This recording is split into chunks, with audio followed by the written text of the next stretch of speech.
তো আমি যেটা বুঝি যে আমাদের দেশের মানুষ তাহলে বুঝে কিভাবে আমাদের লোকদেরকে। হুম আপনি একটু আগে একটা কথা বলছিলেন যে আসলে আমাদের ব্যবহার, হুম আমাদের প্র্যাকটিস দেখে আমাদেরকে আসলে মানুষেরা চিহ্নিত করে। হুম মির্জা ফখরুল ইসলাম আলমগীর নিজেদেরকে লিবারেল ডেমোক্রেট বলতে চেয়েছেন, বলতে চেয়েছেন যে তারা আসলে উদার গণতান্ত্রিক একটা সংগঠন। তারা যদি ক্ষমতায় যায় তাহলে দেশে একটা গণতন্ত্র, উদার গণতান্ত্রিক ব্যবস্থা প্রতিষ্ঠিত হবে। আর ওনাদের বিপরীতে জামাতে ইসলামী কিংবা ওই জোট যদি ক্ষমতায় যায় তাহলে উগ্র ডানপন্থী বা কি বলছে আমি ভুলে গেলাম, হুম। যে উগ্র একটা শক্তির কাছে যাবে। এটার মধ্যে দক্ষিণপন্থী। আংশিক সত্যের অংশ আছে, কিন্তু দুর্ভাগ্য হচ্ছে যে এই সত্যের অংশটাই হচ্ছে সমস্যা।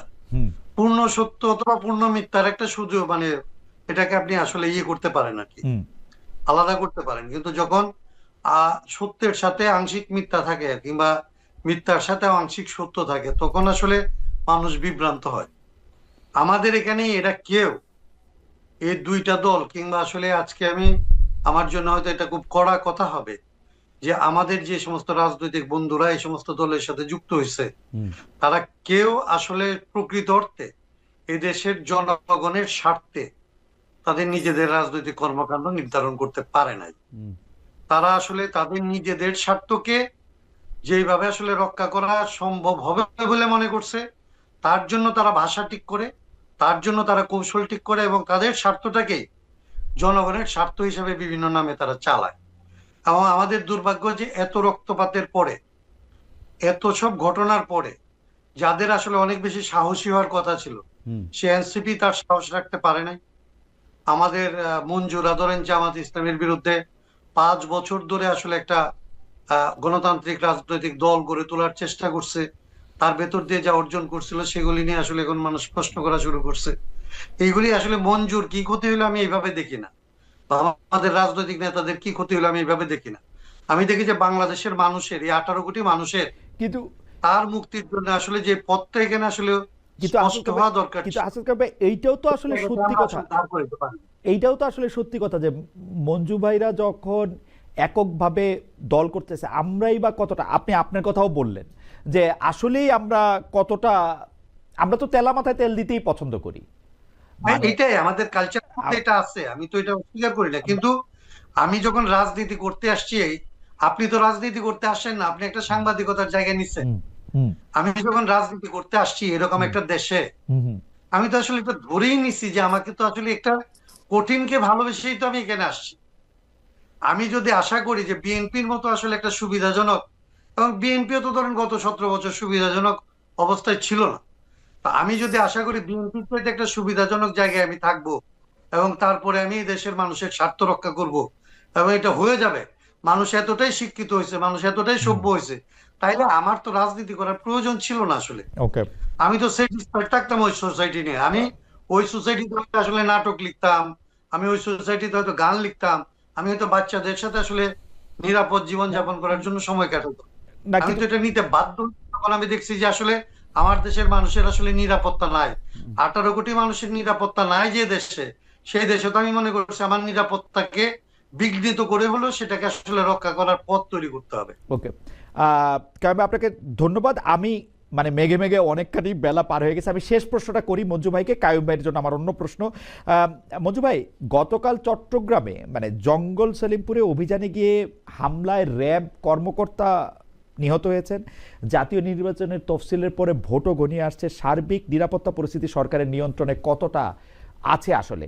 কারণ আমরা জানি যে হয়তো শেষ পর্যন্ত যেগুলি বড় শহর বা বড় শহরে বা কেন্দ্রের কাছাকাছি জায়গায় হয়তো কিছু না হলেও সাধারণ মানুষ বাংলাদেশে যারা একটু দূরে দূরে থাকেন, বড় শহর থেকে একটু দূরে থাকেন, তারা কিন্তু একটু আশঙ্কা করতেছেন।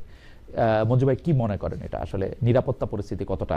না, এটা নিরাপত্তা পরিস্থিতি খুবই ভঙ্গুর, খুবই দুর্বল। কারণ আপনি যে বিভিন্ন ঘটনা দিয়ে তো আপনাকে বুঝতে হবে। আপনি কালকে যে ঘটনাটা বলেছেন সেটা তো একটা স্পষ্ট প্রমাণ হুম যে অস্ত্র উদ্ধার কিন্তু তেমন কিছুই হচ্ছে না এখন পর্যন্ত। বড় ধরনের কোনো অস্ত্র উদ্ধারের ঘটনা কিন্তু আমাদের কাছে নাই। বরং আমরা বিভিন্ন জায়গায়, বিশেষ করে আমি আবারও বলি, ওসমান হাদি হত্যাকাণ্ডের যেই ফেলিউর, সরকার কিন্তু এখনো সেই ফেলিউরের চাপটা বহন করে চলছে।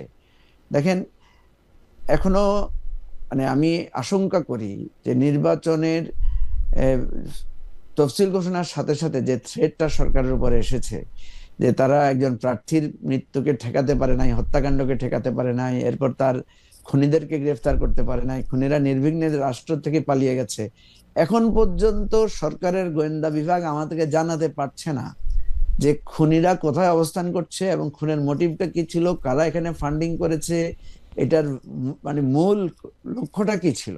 ওসমান হাদিকে হত্যা করে কি এখানে নির্বাচন ভণ্ডুল করতে চেয়েছিল, নাকি আমাদের যে প্রতিবাদী কণ্ঠ সেগুলোকে বন্ধ করে দিতে চেয়েছিল, নাকি মানে এটার সাথে কোনো শুধু কি জাতীয় শক্তি না আন্তর্জাতিক শক্তি না, আমি আমি আমি সংযুক্ত আছে? আমি জনাব শহীদ ওসমান হাদির ব্যাপারে আমি একটা দেখি যে উনি কিন্তু আসলে সমালোচনা আপনাদেরও করেছেন, মানে জামায়াতে ইসলামী, এনসিপি, বিএনপি, এই জুলাই যোদ্ধা নামের যারা শার্ট গায়ে দিতে পারতেন না, আজকে অনেক দামি কাপড় গায়ে দিচ্ছে, মানে উনি কিন্তু স্পেসিফিক অনেকগুলি বিষয়ে অনেক সমালোচনা করেছেন। কিন্তু ঘটনা হচ্ছে যে আমরা যখন দেখি যে এমনকি এই শহীদ ওসমান হাদির মৃত্যুটাকেও আসলে ক্যাশ করার চেষ্টা করা হচ্ছে, সেইটাও কিন্তু আমার কাছে খুব একটা মানে মানে খুবই অরুচিকর এবং খুব অনুচিত কাজ মনে হয়। না শুনেন, আমার কথা হচ্ছে কাউকে আপনি ক্যাশ করতেও দিবেন কেন? আর সরকারের কাজ কি? সরকারের কাজ তো হচ্ছে যে এটার একটা সুষ্ঠু, আজকে ক্যাশ করার প্রশ্ন আসতেছে কেন? আপনি যদি আজকে ধরতে পারতেন, আজকে যদি বিচারের আওতায় আনতে পারতেন, আজকে যদি আপনি এটার, কারণ আপনি দেখেন খুনিরা তো এইভাবেই মানে প্রশ্রয় পায়। ওসমান হাদি হত্যার কোনো কিছুই হলো না, তাহলে কালকে তো আরেকটা ঘটনা ঘটবে, পরশুদিন আরেকটা ঘটনা, এবং ঘটছে তো আপনার ঘটছে তো সেই ঘটনা। কথা হচ্ছে যেখানে আপনি ঘোষণা করছেন যে ইলেকশন শুরু হয়েছে, 3 স্তরের নিরাপত্তা, সেখানে নিরাপত্তার কোনো বালাই নাই। এখনো আমি আশঙ্কা করি নির্বাচনের যখন প্রচারণা শুরু হবে পরশুদিন থেকে, বিভিন্ন ভাবে কিন্তু নানা ধরনের সন্ত্রাসবাদী ঘটনা ঘটবে। আপনাকে তো আমি উল্লেখ করেছি, আমাদের দলের সেক্রেটারি ফুয়াদকে যখন তার একটা বক্তব্যের জন্য সেখানে বিএনপির লোকেরা নানাভাবে ঘেরাও করেছে, আপনি কি দেখেছেন সেখানে কারোর বিরুদ্ধে কোনো মামলা হয়েছে বা কাউকে গ্রেফতার করতে পেরেছে? কাউকে করা হয় নাই। তো এই যে বিষয়গুলো প্রতিনিয়তই ঘটছে, এখানে অত্যন্ত পরিষ্কার যে আইন শৃঙ্খলা রক্ষা, অস্ত্র উদ্ধার, আসামিদেরকে গ্রেফতার, নানা জায়গায় আমরা নানা ধরনের দুর্বলতা দেখতে পাচ্ছি। এবং আমরা দেখছি, আজকেও দেখলাম চিফ অ্যাডভাইজার 3টা দলের নেতাদেরকে নিয়ে তিনি বিভিন্ন জায়গায় পরিদর্শন করছেন। এই জিনিসগুলো আমার কাছে মনে হয় যে এটার চাইতে গুরুত্বপূর্ণ হচ্ছে যে এই দলগুলোর মধ্যে বিভেদ কমানো এবং নির্বাচনটাকে সুষ্ঠুভাবে করা। নির্বাচন খুব উৎসব মুখর পরিবেশে করার জন্য যেই মানে প্রচেষ্টা, তার চাইতেও বেশি দরকার হচ্ছে নির্বাচন যাতে শান্তিপূর্ণ, সুষ্ঠু